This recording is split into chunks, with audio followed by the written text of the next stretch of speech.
Exactly. And propaganda is an idol. Yes, I would agree with both of those statements. Well, isn't that something? Because they're really, in some sense, far astray, aren't they? But they do map, and so how cool is that? So art is the icon. How cool. And propaganda is the idol. Exactly, man. You know, and I had these paintings in my house, and they were melds of the icon and the idol. Well, right, because there's all this socialist realism. I have 200 pieces of socialist realism, watching the icon and the idol fight with each other. Well, and the problem is they are, and I want to get the etymology of this word, they, at a superficial level of similarity, they can easily be confused.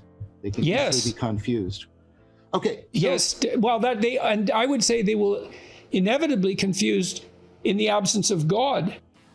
Well, because propaganda, like, this is something I've been working out too, John, is that, we make religious the next thing on the hierarchy if we don't give to what is religious its proper place. And I think the new atheists are beginning to realize this. It's like, oh, look at that. We didn't eradicate the religious spirit. No, it just moved somewhere else. It just moved somewhere and becomes pathologized by its association with that. This is Tillich's critique of ideology. Of ideology, because I think ideology is a form of idolatry. But this is Tillich's critique of idolatry, which is precise. We cannot, and I think you've said things along this discussion that point to this. We cannot abandon our ultimate concern. Right, that's his. Yes, that's right. We can't. No, we can't. And so this isn't a negative discussion. This isn't a negative definition of God either. Because to get back to your negative theology point, I've been concentrating in my thought recently on the positive attributes of God. Yep. And so, like, the drive towards unity in the motivational hierarchy. That is so Neoplatonic, Jordan. I mean, my gosh, that is so Neoplatonic. Well, you know, we were all unconscious avatars of great philosophers, and some less unconscious than others, but it's still there. And so, but you can't do away with that drive to unity, and in some sense, you also can't critique it, because when we say the good, we assume that there's a unity between goods. I think, this is Plotinus's transmoral notion of the good, and you and Jonathan talked about the transmoral notion that there's. Right. He says, look, any sort of moral or aesthetic goodness is ultimately based on the goodness of being. And he says, when are we attributing being? He says, we attribute being the more we find that there's a oneness of something. And when we understand, we are bringing things. So the knowledge is a process of oneness, and what we're doing is we're conforming to the reality, which being is a process of wanting. And when those are at one, that is when the heart starts to rest from its suffering. And I think there's something fundamentally right about that. Can I ask you something, because I think I'm getting you, and what I heard you saying is, like, let's take the metaphor of the idol and the icon fused, and if there isn't something beyond them, you can't actually pull them apart. That's what I'm hearing you say. Yes, they collapse into one another. Yes. Well, look what happened with the deification of Stalin and Marx and Lenin and Mao. That's not accidental. It's inevitable. And we have the deification of celebrities, and we have the deification of products, and we have the deification of ideologies. And what I wanted to say, but just before we lose the thread of Derrida, is for Derrida, you know how we were talking about how it's trans-categorical, but also present within the. That's what difference is, at least my reading of Derrida. It's within the text, but it's also points to that which can't be reduced or captured in the text. That's why I think because otherwise, like, why is he attracted to negative theology? What's going on there? What's the interest?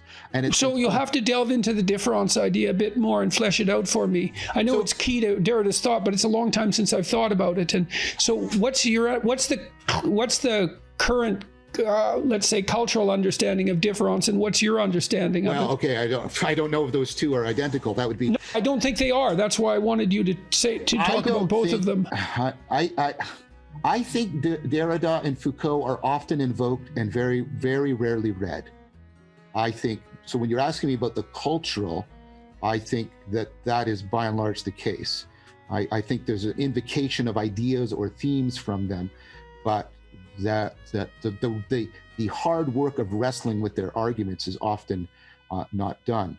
So I hesitate to say what the cultural, because I think I don't hear when deconstruction is invoked. I don't hear difference being talked about or spoken about. I hear, and so I hear deconstruction being reduced to a kind of demolishment, as opposed to what I think Derrida wanted it to be. I'm not here to defend Derrida either. I have criticisms of Derrida, but I think if we're going to criticize Derrida, I spent years literally working with it.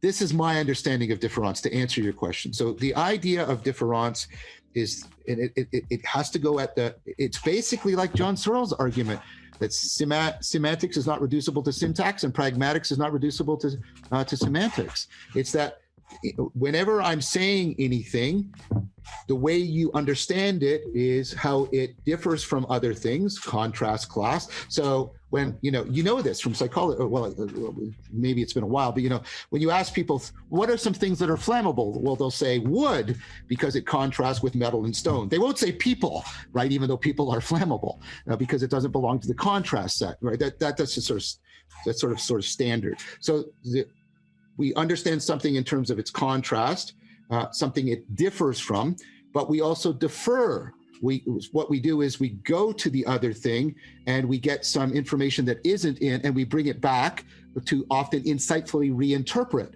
So we're both differing and deferring in whenever we're understanding anything, which means we can't limit the interpretation of the text to just what is captured within the text. Yes, exactly. Well, no, definitely. Of course not. I mean, the text has a reader. Yeah. It's like I've thought about this. There's a word, there's a phrase, there's a sentence, there's a paragraph, there's a chapter, there's a book, there's a library. That's built into you. You're the reader. You're the reader bringing the consequence of multiple texts to this text. And the text is therefore the interaction between that multitude of texts speaking within you and this current text. It's a dialogue. Right. The text is a dialogue. That's right. And it's a dialogue between if it's done properly, it's a dialogue between the universal human spirit that engages the golden thread across time and this current text. And that's philosophia. Yes, I agree. So, and you can tell when you're doing that because that's the meaning. That's meaning. So I think do we agree on that, by the way? Because we're both so concerned with meaning. Is meaning the manifestation of the philosophia? I think meaning in its highest form, I would say then. I would say I understand meaning when we're not talking about sort of semantic propositional meaning. When we're talking about the meaning that goes into meaning existential in life and makes meaning. Life bearable. Right. Yeah, that meaning. So